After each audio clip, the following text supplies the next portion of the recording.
خوتي المغاربه تفرجوا في هذا الفيديو، اللي فهم شي حاجه يفهم. بعد مشاورات وبعد بحث عميق تأكدنا بأن لنقط ديال البترول والغاز الطبيعي قد تسربوا إلى أراضي الإمبراطورية المغربية إثر هذا الزلزال الذي كان عمقه تقريبا بين 18 و 20 كيلومتر.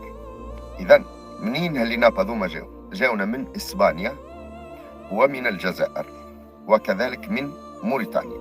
تحت الأرض ما تسمىش سرقة، إن الله يفعل ما يشاء. يلزمكم تعرفوا إنه الأنهار التي ستنفجر في جبال الأطلس قريبا أقسم بالله لا يمكن إحصاؤها. الأعين متاع الماء اللي باش تنفجر في جبال الأطلس وفي ضواحي مراكش والله العظيم لا يمكن وصفها، وانتظروا كلامي هذا.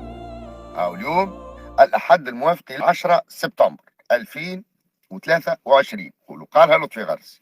ديال هذا البوكيمون هذا اللي كان كيشمت في المغرب وفرحان انه جا الزلزال، بغيت نقول ليه شكرا على البترول وعلى الغاز الطبيعي اللي جا من الجزائر في هذا الزلزال. يلا الفد.